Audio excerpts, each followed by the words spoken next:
नमस्कार, आपण पाहत आहात YBN न्यूज मराठी। तुमचा आवाज बनेल आता तुमची ताकद। हमारे साथ हमारे भाई अफसर खान साहब हैं, जमीर खान साहब हैं, हमारे साथी मौजूद हैं, करीम कुरैशी साहब भी हैं। पुलिस कमिश्नर साहब किसी काम से बाहर जा गए, उन्होंने ACP जो सानप साहब है उनसे बात करने को कहा था। हमने अपना निवेदन दिया है। यहाँ आने का मकसद ये था, शहर में आगे वाले उम्मीदवार इम्तियाज़ जलील, नासिर सिद्दीकी ये अपना दिमागी तवाज़ुन खो बैठे। वो ऐसी बातें कह रहे हैं जो ना कहना चाहिए ना जनता ने सुनना चाहिए। उनकी तमाम बातों में वो अवाम को उकसा रहे हैं, दंगा फसाद कराना चाहते हैं। कोई भी वोटर उनकी बात की जागीर नहीं है, ना अवैसी साहब की बात की जागीर है।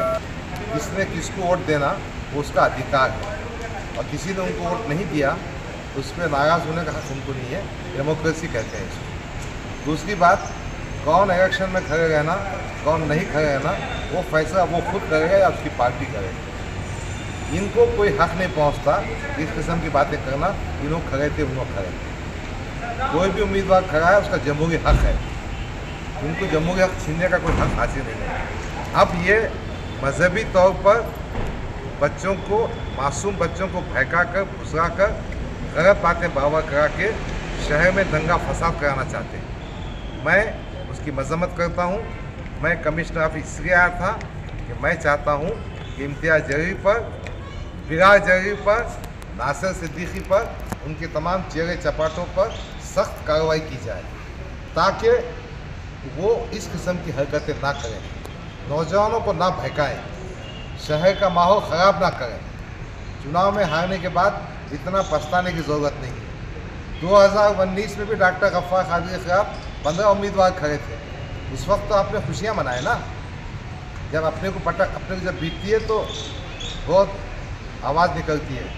बगैर हमने ACP साहब के पास वो पूरे वीडियोस दिए हैं जिसमें उनकी बहकाने की बातें, गुंडागर्दी की बातें जो जमहूरियत में कोई मुकाम नहीं रखती दी गई है। ACP साहब ने हमसे कानूनी कार्रवाई करने का वादा किया है।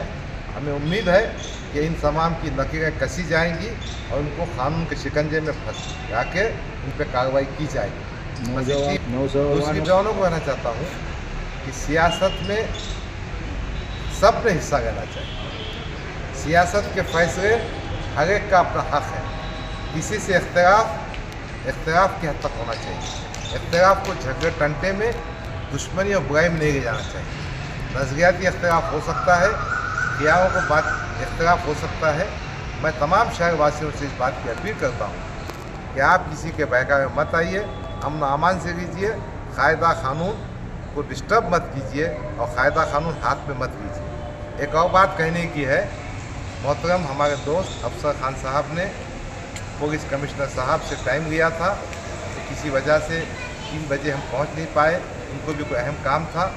कल 2 बजे फिर हम तमाम साथी कमिश्नर साहब के पास जाएंगे ताकि उनको बता सकेंगे कि किस तरह से शहर के माहौल को अपनी हारने के बाद ख़राब किया जा रहा है। बहरहाल यही बातें आपसे कहना थी। शुक्रिया, थैंक यू।